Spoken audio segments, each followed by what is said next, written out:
The neighbors called it the mud house, which was accurate and was not meant kindly. They called it the mud house from the first week of August, when Cecily Marsh began treading the cob on the flatboard platform she had laid in the field above the creek. And they continued calling it the mud house through September, when the walls rose past knee-height, and through October, when the roof went on, and the walls were still wet enough that pressing a thumb into them left a clear impression. By November, when the walls had dried to the consistency of soft sandstone and she had moved in, several of them had come by to see it, and they called it the mud house when they described it to their neighbors with an air of confirmed expectation, because they had predicted all along that a widow with $5 would end up in a mud house, and here was the proof. What they could not have predicted, what she could not have fully predicted herself, though she came closer to predicting it than anyone who called it the mud house, was January. Her name was Cecily Marsh nee Barlow, 39 years old, born in Rockingham County, Virginia, in 1832. Her grandmother, Eleanor Barlow, had come to Virginia from Devon, England, in 1821 with her husband and with the specific knowledge of cob building that the western counties of England had been practicing for 4 centuries. Eleanor had built a cob cottage on the Barlow farm in 1823, working the mix with her feet on a flat board, lifting the stiff Clayson straw mass in double handfuls and pressing it onto the wall courses, cutting the wall faces smooth with a hay spade when each course dried. The cottage had stood on the Barlow farm for 33 years, until 1856, when Cecily's father had it knocked down to make room for a frame house addition. Cecily had been 8 years old when Eleanor first let her tread the cob. She had spent 4 years as Eleanor's helper in the cottage garden, pressing the occasional patch, watching Eleanor work the spade along the wall face, feeling the dried cob surface with her palm, as Eleanor explained why the thick walls kept the cottage cool in summer and warm in winter. When Eleanor died in 1849, Cecily was 17, and the cottage was 26 years old and still sound. Thomas Marsh died of fever in October of 1870. The Worthington farm where they had been tenanting gave her 90 days. She had 15 acres of hillside land in Rockingham County that Thomas had bought in 1867 with 3 years of tenant savings, and which had on it a creek, a red clay hillside, and the woodlot of second-growth chestnut and oak. No structure, no lumber, no money for lumber.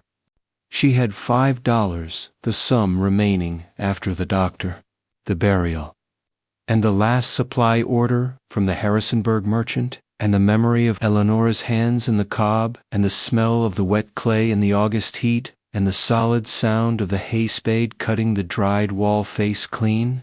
She started the cob on the 1st of August, 1871. The fieldstone foundation came first, 2 courses of creekstone with clay mortar, 12 inches high, setting the cabin outline at 14 feet wide by 16 feet long on the interior. The stone course was not decoration. It was the barrier between the cob walls and the ground moisture that would have wicked up through a clay wall in contact with wet earth and eventually undermined the base. Eleanor had explained this to her in 1843 when she was 11. Cob does not fear rain on its face if the lime wash is intact, but it fears water rising from below, and the stone course prevents the rising. The cob mix, 3 parts Rockingham County red clay, 1 part creek sand, 1 part rye straw that Samuel Hodges had given her from the threshed waste of his harvest. Hodges had intended to burn the straw anyway and had given it to her without charge, with a look that combined genuine charity with privately held skepticism about what she intended to do with it, which she had not explained to him in enough detail for him to form an opinion until the walls were already above his waist. The mixing was footwork. She laid the clay, sand, and straw in layers on the flat board platform and walked across it, lifting and turning the mass, working the straw fibers through the clay until the mix was homogeneous and stiff, not wet enough to run, not dry enough to crumble, but exactly stiff enough that when she lifted a double handful and squeezed it, it held the impression of her fingers and did not slump when she set it down. She applied the cob in courses of 8 to 10 inches of height, pressing each double handful firmly against the course below, squeezing the fresh cob into the dried cob to create a continuous monolithic wall rather than a stack of separate layers. Between courses she allowed 2 to 3 days for the applied cob to firm, enough to bear the weight of the next course without deforming. In the August heat, 2 days was usually sufficient. In the cooler September air, 3 days. The walls rose. By the 1st of September they were at knee height. By the 20th of September, waist height. The 1st of October, above her head. She cut the wall faces with the hay spade she had brought from the Barlow farm, the same spade Eleanor had used, kept because it was hers from childhood, drawing the blade vertically along the outer wall face to trim the excess cob and produce a smooth, slightly battered surface that shed rain better than a vertical face would. The walls were 18 inches thick. This was how Eleanor had built them. Cecily had not calculated the thermal benefit of 18 inches versus 12 she had built to Eleanor's specification, because Eleanor's specification was what she had. The walls needed to be thick enough not to crack in drying, thick enough to carry the roof load, thick enough to be durable. 18 inches was what Eleanor had used. 18 inches was what she used.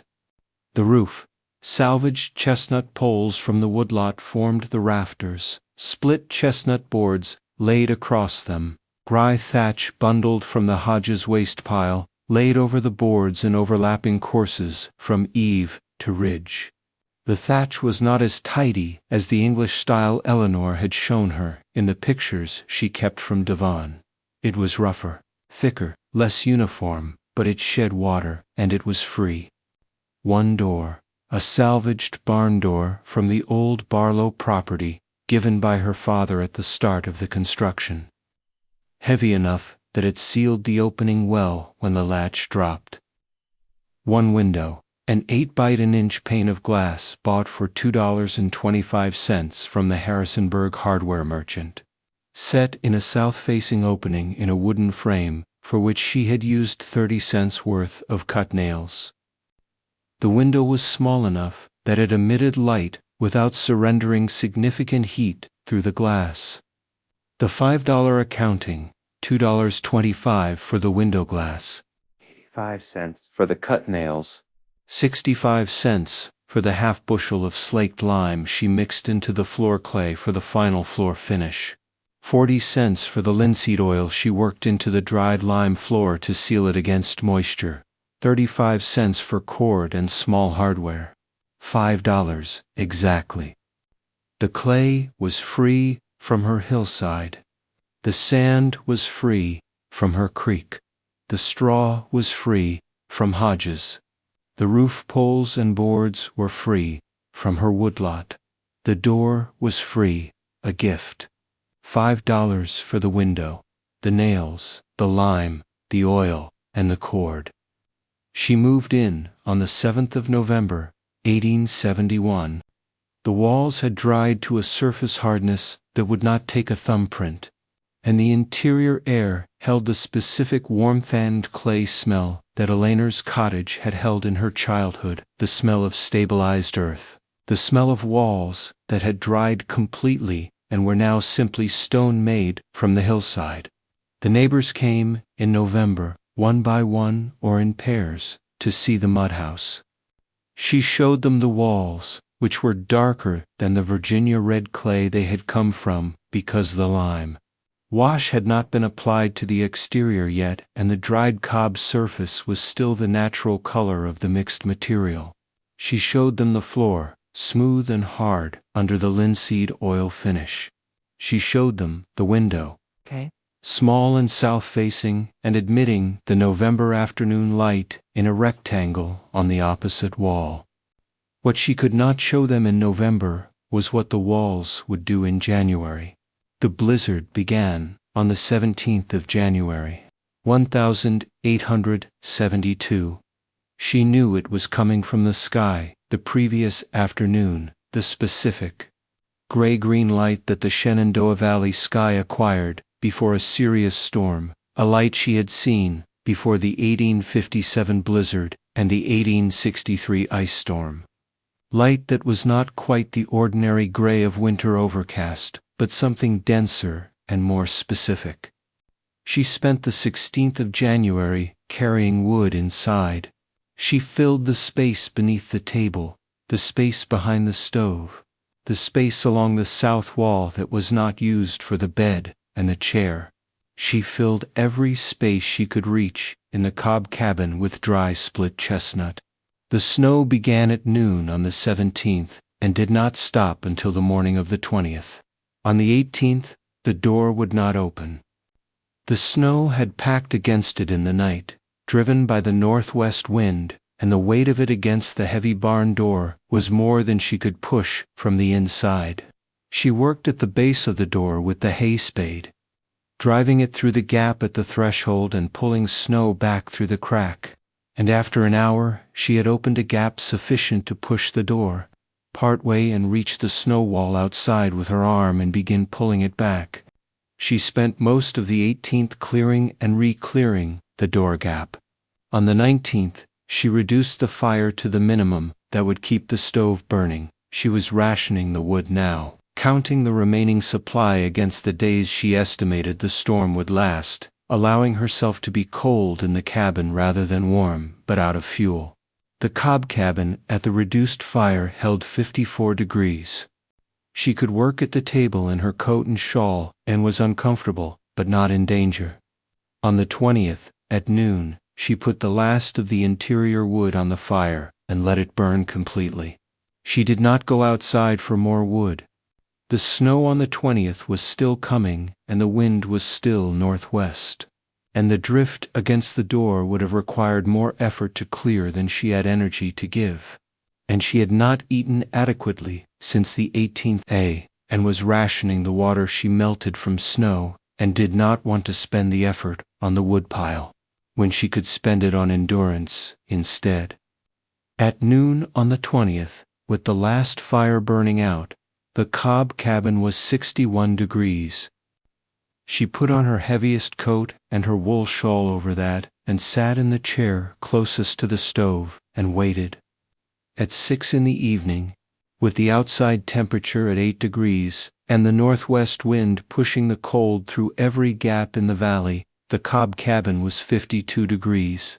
At midnight, the cob cabin was 44 degrees. At dawn on the 21st, the cob cabin was 39 degrees. Above freezing. 18 hours, without any fire, with 8 degrees outside, and the cob cabin had not dropped below freezing. She sat in the 39-degree cob cabin in the January dawn and understood what had happened. The walls, 18 inches of red Virginia clay and sand and rye straw, dried to the consistency of soft sandstone, had absorbed 4 days of stove heat while the fire burned, and were releasing it slowly into the air of the sealed cabin. The walls were warmer than the air. She pressed her palm to the south wall and felt it, warm, distinctly warmer than the air at 39 degrees, releasing its stored heat slowly into the space, holding the cabin above, freezing on the stored heat alone, while the temperature outside the 80-inch walls was 8 degrees. Eleanor had said the thick walls kept the cottage warm in winter. Cecily had understood this as the insulation value of the thick material. More wall between inside and outside meant less cold penetrating. She understood now that it was not primarily insulation. It was mass. The 18 inches of cob held more heat than any log wall of the same thickness could hold, because clay absorbed and released heat more evenly and over a longer period than wood, and because 18 inches of continuous dense clay and sand wall was an enormous accumulator of heat from the stove days of heat, not ours. Eleanor's cottage had stood through the Devon winters for the same reason. The Devon builders who had developed cob over for centuries had done so in a climate of sustained, wet cold, where the thermal mass of a thick earth wall was the most valuable property a wall could have. The knowledge had been correct for Devon. It had been correct for Virginia in July of 1823 when Eleanor built the Barlow cottage. It had been correct for Rockingham County in January of 1872, when the blizzard proved it on the evidence of the cold air on her face and the warmth of the wall under her palm. Samuel Hodges came on the 22nd, the day after the storm broke, breaking through the snow on snowshoes to check on her. She opened the door, and he came in. He looked at her and said, "You are all right." She said, "I am cold, but I am well." The cabin did not freeze. He looked at the cold stove. He said, "How long since you had a fire?" She said, "Since noon yesterday."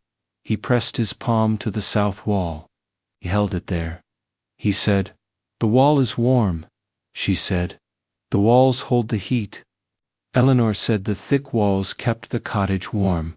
She meant the walls held the heat the way a stone holds it slowly, for a long time after the fire is gone. Hodges stood with his palm on the warm cob wall. He said, "My cabin was 29 degrees when I came back from the woodpile on the 19th. I could not feel my fingers." She said nothing. He said, "How much did the house cost?" She said, $5, and what was free on the hillside." He pressed the wall again. He said nothing for a time. Then he said, "They called it the mud house." She said, "They did." He said, "They were right that it was mud." She said, "They were."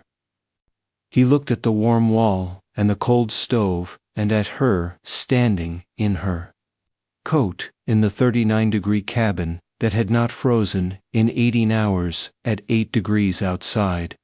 He said, "I would like to build a mudroom onto the north side of my cabin before next winter." She said, "I will write it down for you. Bring the straw when you come." The physics of why cob walls hold heat differently from log walls, and why the difference matters. Most precisely, during a multi-day blizzard when the wood supply is exhausted, requires specific explanation.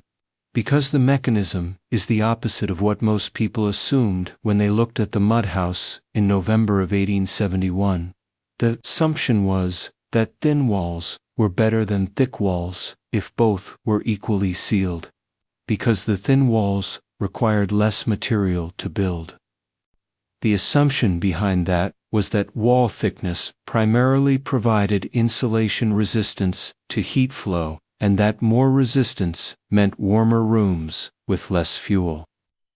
This assumption is correct for a building that maintains a fire continuously. For a building that must survive without fire for 18 hours in a blizzard, the assumption is wrong.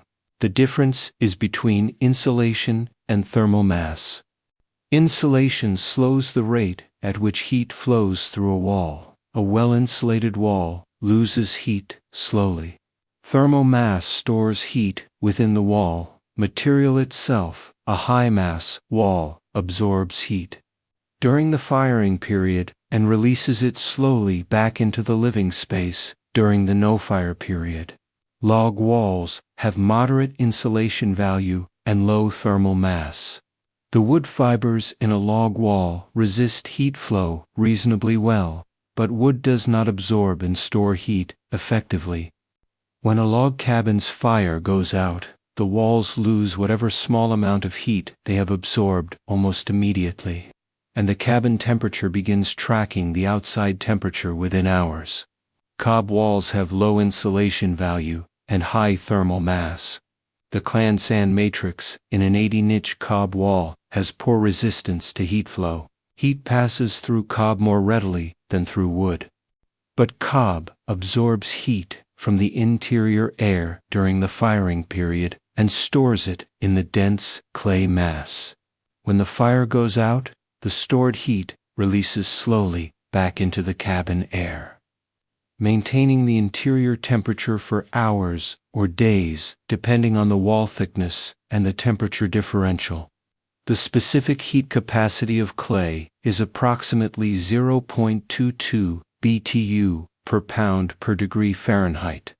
The density of dried cob at Cecily's mix ratio was approximately 90 pounds per cubic foot. The cabin interior wall area for walls at approximately 14 by 16 feet, 7 feet tall, was approximately 420 square feet. At 18 inches thickness, the cob volume in direct thermal contact with the living space air was approximately 630 cubic feet, or approximately 56,700 pounds of cob. If the cabin walls were heated from the ambient temperature of 39 degrees at dawn to 65 degrees at peak, firing during a normal day, a 26-degree temperature rise in the wall surface material, the heat stored in the walls, was approximately 0.22 times 56,700 times 26, or approximately 324,000 BTU. At a heat loss rate of approximately 12,000 BTU per hour through a moderately sealed cob cabin in a blizzard at 8 degrees outside, 324,000 BTU would sustain the interior temperature for approximately 27 hours before the walls were fully cooled to the outside equilibrium temperature. She had not run out of fire at the peak of the stored heat. She had been reducing the fire for 2 days before the last log, which meant the walls had been losing their stored heat gradually, and the last fire had only to maintain what was already cooling. The 18 hours without fire was at the end of a 2-day decline, not at the peak. The fact that the cabin reached 39 degrees rather than staying at 65 was the expected consequence of this gradual decline. The important fact was that it reached 39 and not 29, not below freezing. The walls had provided enough stored heat to stay above the freezing threshold for the duration. Eleanor's Devon builders had developed 18-inch cob walls over 4 centuries in a climate where sustained winter cold was the primary challenge. They had not done the calculation. They had observed that thick walls worked better than thin walls in sustained cold. And they had built thick walls, and the observation had been validated winter after winter until the wall thickness became the standard of the tradition. The standard traveled from Devon to Virginia in 1821 with Eleanor Trevedick Barlow. It passed to Cecily when she was 8 years old, treading cob beside her grandmother. It was stored in her memory for 31 years, until 1871, when she built the Rockingham County walls to Eleanor's specification without fully understanding why the specification was what it was. The blizzard explained why. She understood on the morning of January 21st why Eleanor had always built the walls at 18 inches. The Devon winter had been teaching the Devon builders for 400 years. Eleanor had carried the lesson to Virginia. The blizzard had taught it to Cecily.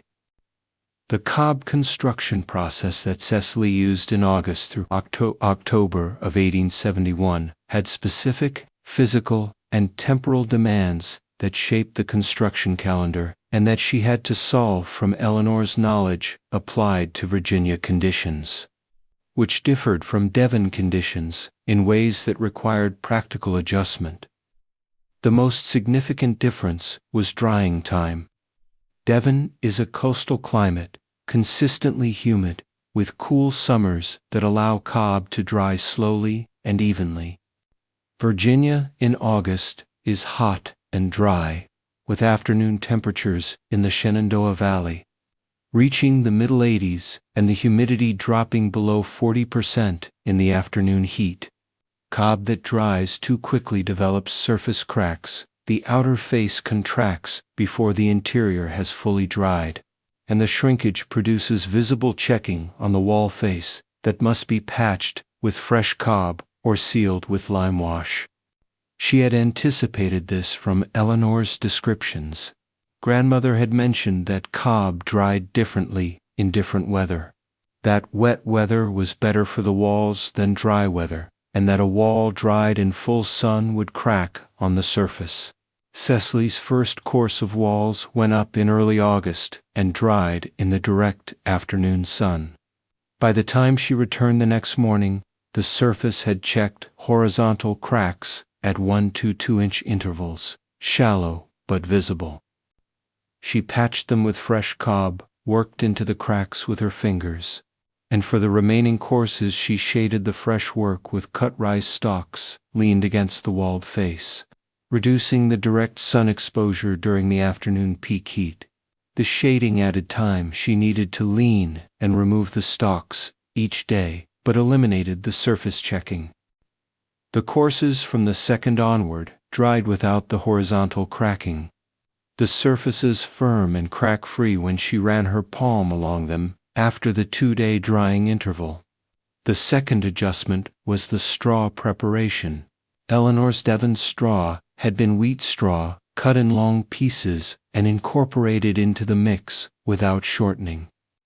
Hodges's rye straw was longer than the Devon wheat straw Eleanor had described, and when Cecily first worked it into the mix, the long fibers tangled and resisted even incorporation, creating bundles of straw that did not distribute evenly through the clay sand matrix. She solved this by cutting the rye straw to approximately 6-inch lengths before incorporating it, a step Eleanor had not needed because the Devon wheat straw was naturally shorter. The cut straw distributed evenly through the mix, and the resulting cob had the same fiber reinforcement that Eleanor's mix had provided, but from shorter, more evenly distributed fibers rather than long tangled ones. She noted both adjustments in the instruction paper she eventually wrote for Hodges. Shade fresh courses from afternoon sun in hot, dry weather, and cut long straw to 6-inch lengths before mixing. Neither adjustment had been in Eleanor's instruction. Eleanor had not needed them for Devon conditions. Both were necessary for Virginia conditions. The instruction paper was Eleanor's knowledge plus the adjustments that Virginia required. The foot treading was the hardest physical part of the construction. She estimated that she trod approximately 800 square feet of mixing board over the 8 weeks of construction, the equivalent of walking 800 feet of hard terrain while lifting her feet through a resistant sticky medium at each step. By the end of August, her feet and lower legs were permanently clay-colored below the knee. By the end of September, the muscles in her calves and the tops of her feet had developed a hardness she had not had since the years of heavy farm work before Thomas's illness. The mixing was not unpleasant in the Virginia August heat. The clay held the foot temperature against the air temperature in a way that was almost comfortable cool when the mix was first wet, warming as she worked it, always a different texture and resistance than the ground itself. She was outdoors all day in August and September in a way that felt like activity rather than labor, which was different from the tenant farm work that Thomas's illness had increasingly made into her alone. She did not think of the cob building as hardship while she was doing it. She thought of it as Eleanor's work, passed to her, finally being done. The smell of the wet Virginia clay as she opened the mix each morning was the smell of the Barlow farm in 1840, and the flat board and the hay spade were the same board and spade from the Barlow barn.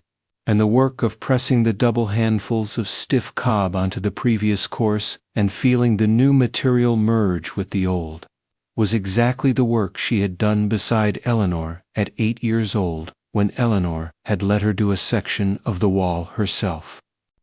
She had done the section badly, too much pressure in one place, not enough in another, the surface irregular enough that Eleanor had gone over it afterward and smoothed it. Eleanor had not criticized the work. She had said, "Press evenly, as if you are patting a loaf of bread into shape. The same pressure everywhere. Let the cob know you mean it, but do not rush it." Cecily pressed evenly in August of 1871. She let the cob know she meant it. She did not rush it. The walls rose at the rate they rose, which was the rate the Virginia summer and autumn allowed. And by the 7th of November, the last lime wash had dried on the last exterior course, and she moved in. The community response to the Cobb cabin in Rockingham County, Virginia, after the January 1872 blizzard, followed the pattern that most innovations in this series follow. Initial skepticism giving way, after a demonstrable result that skepticism had not anticipated.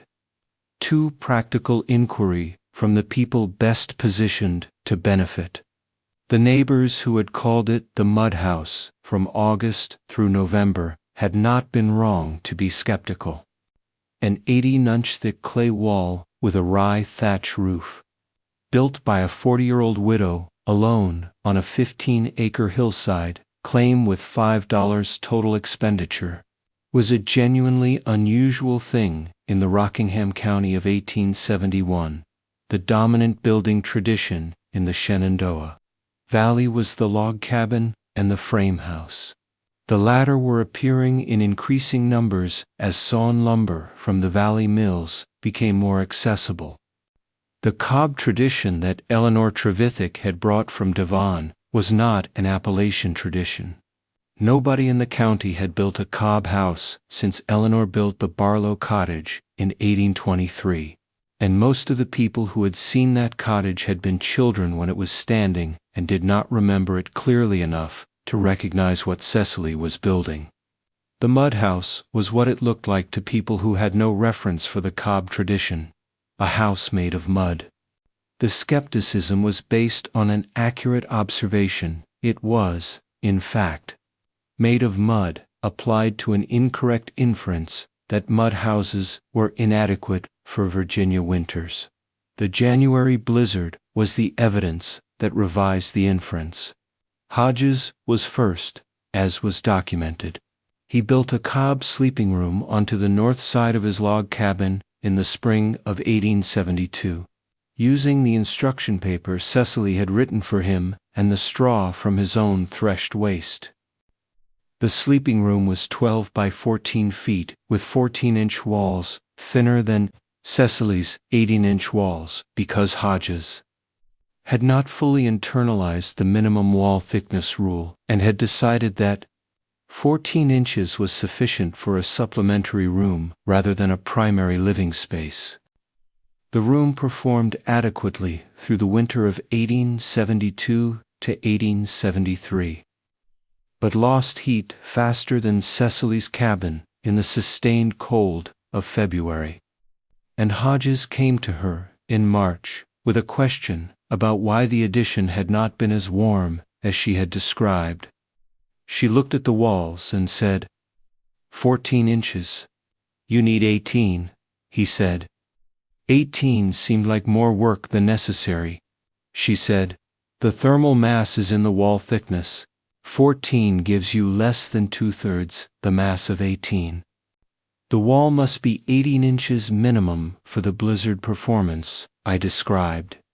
I should have written that more clearly in the instruction. She added to the instruction paper, minimum wall thickness, 18 inches. Thinner walls provide less thermal mass storage and will not maintain the interior temperature through a multi-day storm without fire. This is the critical dimension. Do not compromise it.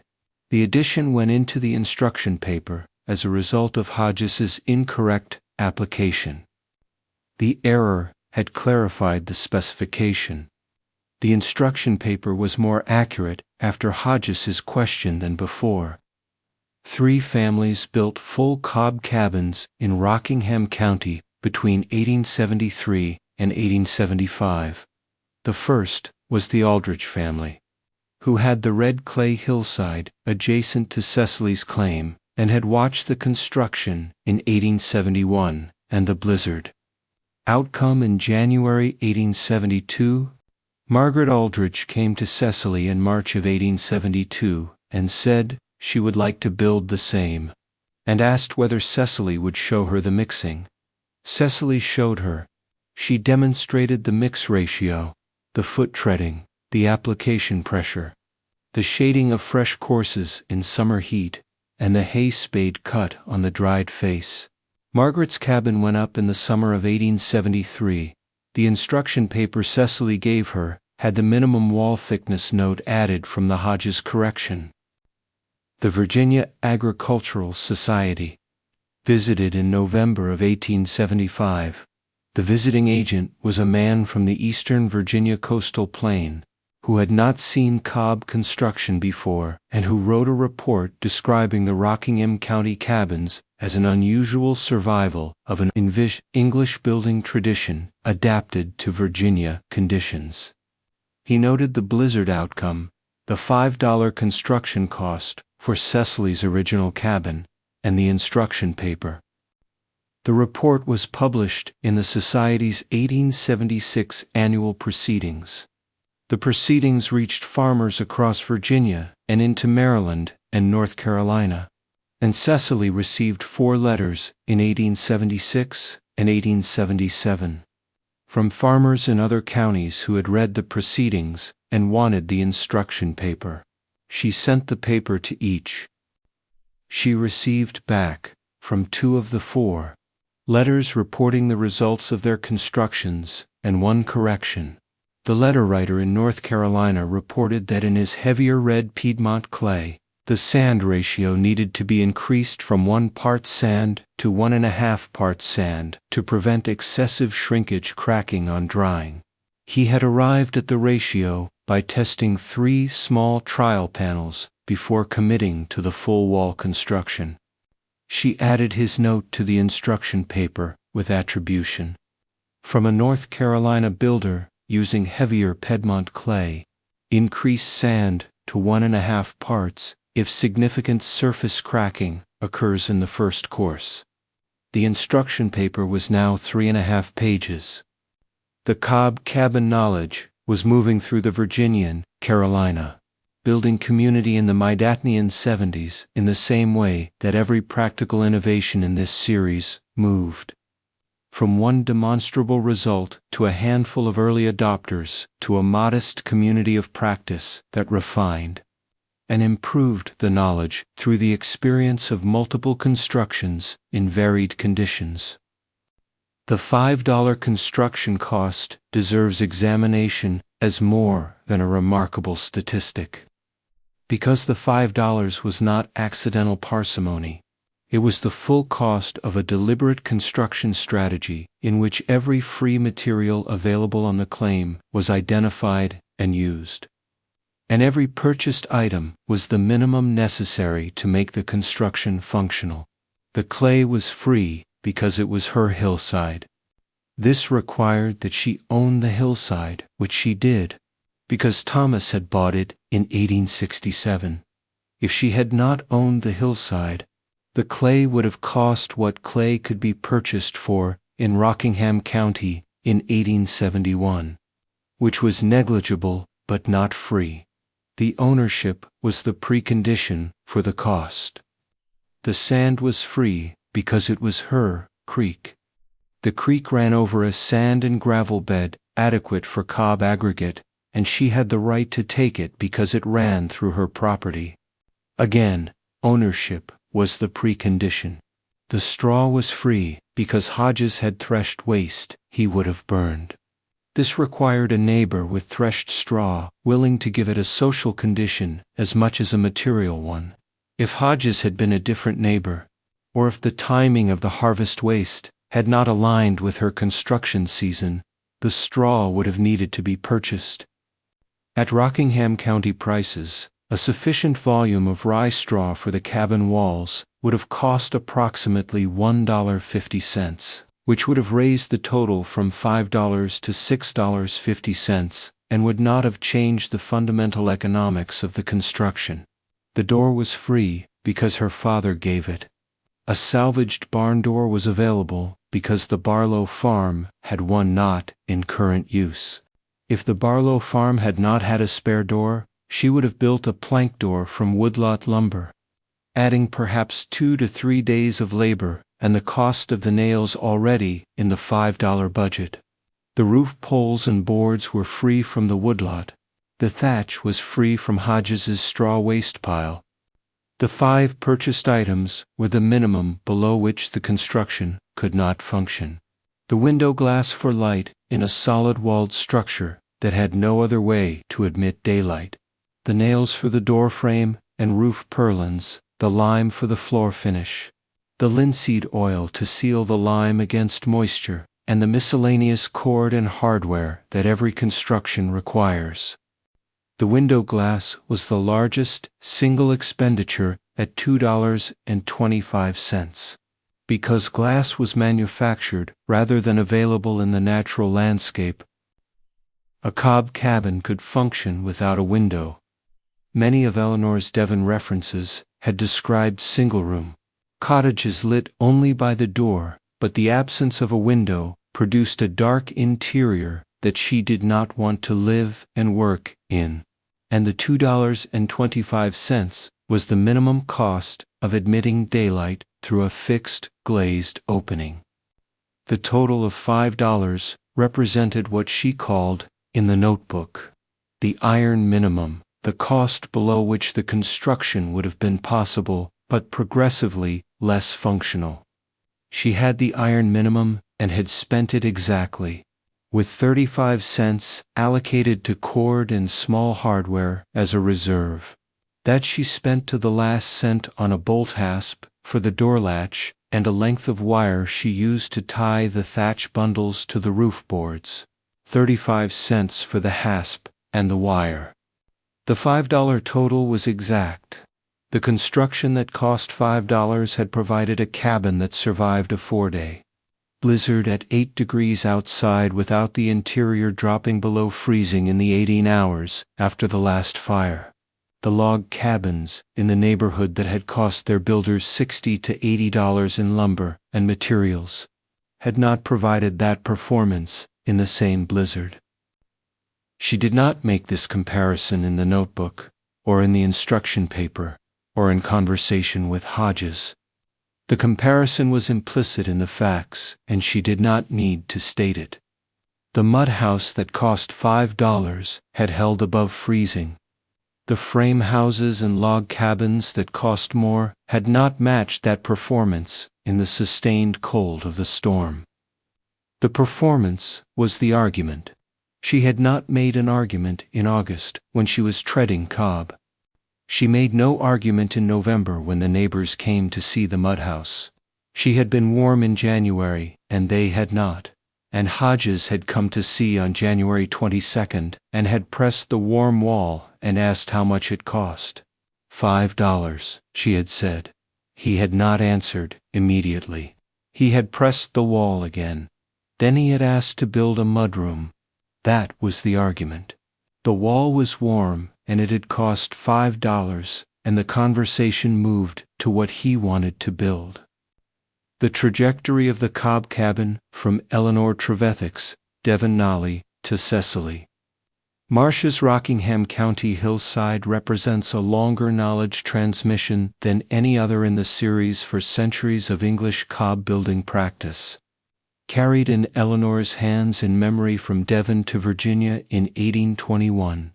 Stored in Cecily's childhood observation for 31 years, and expressed in the 1871 construction. The 4-century cob tradition in Devon had developed through accumulation. Each generation of builders observing what the previous generation had built, noting what worked through multiple harsh winters and what failed, and passing the specification forward.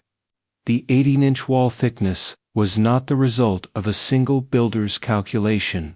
It was the result of 4 centuries of Devon winters selecting against thinner walls and retaining the thickness that survived the sustained cold. The tradition carried the result without necessarily preserving the reasoning. Eleanor had known that thick walls were better without necessarily knowing why. In the terms that the thermal mass calculation makes explicit, she had known it as a practitioner knows a specification. The walls are 18 inches because 18 inches is what the walls are.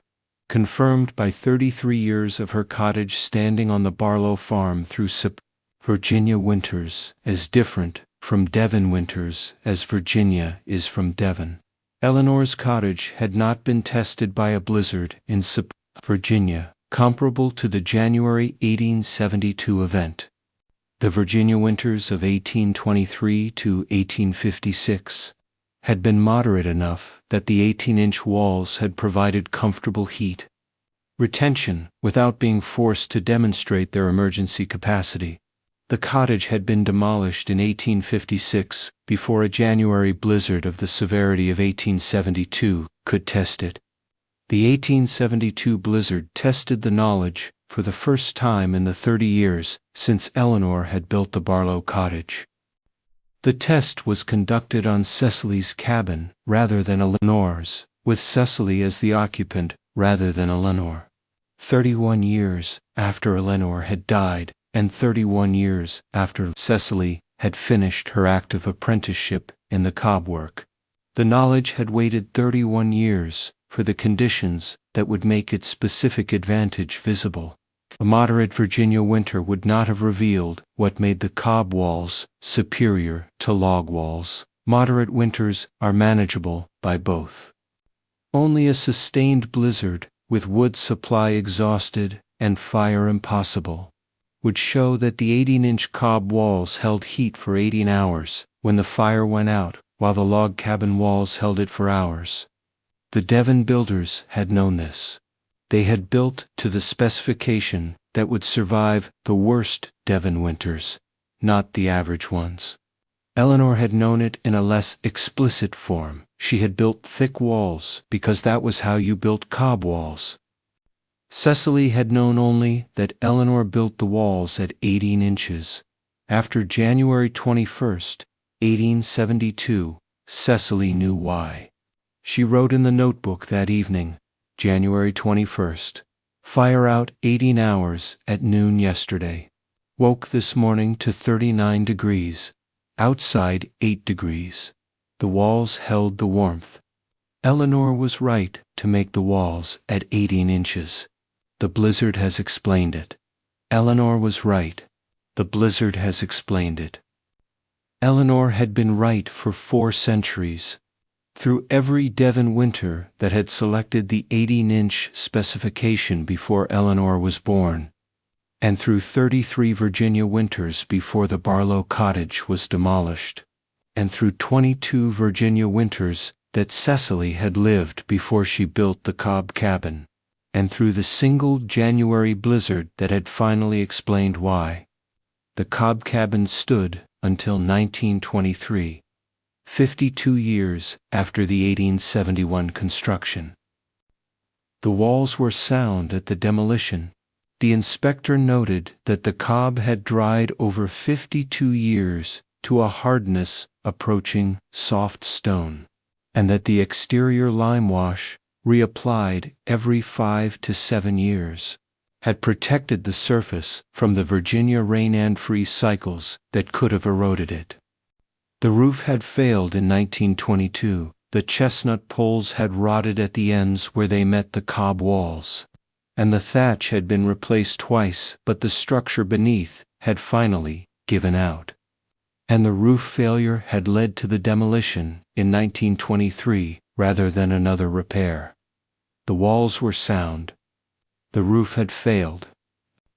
52 years after Eleanor's knowledge had been expressed in Virginia, red clay and Hodges's rye straw and $5 of purchased materials, the walls were still standing when the decision was made to bring them down. Virginia Historical Society holds the 3.5-page instruction paper in its Rockingham County Agricultural Practices collection. The paper is noted in the catalog as showing 3 distinct handwritings: Cecily's, Hodges's correction note on wall thickness, and the North Carolina builder's note on sand ratio for Piedmont clay. 3 handwritings on 3.5 pages. 4 centuries of Devon knowledge. 1 Virginia hillside. $5. 1 blizzard. 39 degrees at dawn when 8 degrees was outside. Eleanor was right. The blizzard explained it. The specific experience of building alone, which Cecily did, except for Hodges delivering the straw in August and her father delivering the door in September, shaped the construction in ways that group construction would not have produced. And understanding how it shaped it is part of understanding why the cabin cost $5 rather than more. A cabin raising in Virginia in 1871 was a community event. Neighbors assembled for a day, the walls went up quickly. The labor was shared and social, and the host family provided food and cider for the assembled crew. The cost of a cabin raising was the lumber, the hardware, and the provisions for the crew, which was why a frame house cost $60 to $80. Much of that cost was the materials. None of it was the labor, which was contributed by the community. The Cobb cabin required no community raising because it did not have a day of concentrated labor that a community could accelerate. The cob was mixed and applied in small quantities over 8 weeks at the pace that drying between courses allowed, with no single day requiring more labor than one person could perform. The foot treading and double handful application was slow work that did not scale well with additional workers. More people on the mixing board produced a churning that was counterproductive, and the careful application of each handful to the previous course was work that benefited from a single consistent hand rather than multiple hands with different pressures and techniques. The cob construction was specifically suited to solo work. It was the opposite of the log cabin, which was extremely difficult for one person. The logs were heavy and required multiple people to lift into position, and extremely efficient for a coordinated crew of 8 or 10 who could raise the walls in a day. The cob was the inverse, easy for one person working steadily over weeks, but not made meaningfully faster by additional helpers, except at the specific tasks of clay digging and water carrying. She had built alone because the construction required it to be done slowly, and because doing it slowly allowed her to do it alone, and because doing it alone meant it cost $5 instead of $60 to $80. The solo construction was not lonelier than she might have expected. She had been doing the Worthington tenant farm largely alone since Thomas's illness had limited his capacity 3 years before his death. And the rhythmic work of the cob, treading, mixing, applying, cutting, was work that settled into its own pace and filled the time in the way that any absorbing physical work fills the time. She thought about Eleanor while she worked, often clearly, remembering specific moments from the Barlow farm in the 1840s. Eleanor's hands in the clay, the smell of the Devon lavender Eleanor kept in the cottage garden, the sound of the hay spade cutting the dried wall face. She was building Eleanor's work. She was doing it alone on a Virginia hillside 31 years after Eleanor had shown her how. And the work was the same work, the same material, the same smell of wet clay in the morning, the same resistance of the stiff mix as it was lifted in handfuls and pressed onto the wall, the same satisfaction of the dried face under the spade. The $5 was the cost. The 8 weeks of solo work was the investment. The 31 years of stored memory was the capital that made both possible. She had paid $5. She had built alone. She had used what Eleanor had put into her when she was 8. The cabin stood. The blizzard came. The walls held the warmth. Eleanor had known they would. The Devon winter had known it for 4 centuries before Eleanor was born. Cecily knew it after January 21st, 1872. "Press evenly," Eleanor had said. "Let the cob know you mean it. Do not rush it." She had not rushed it. The cob had known she meant it. The walls had held.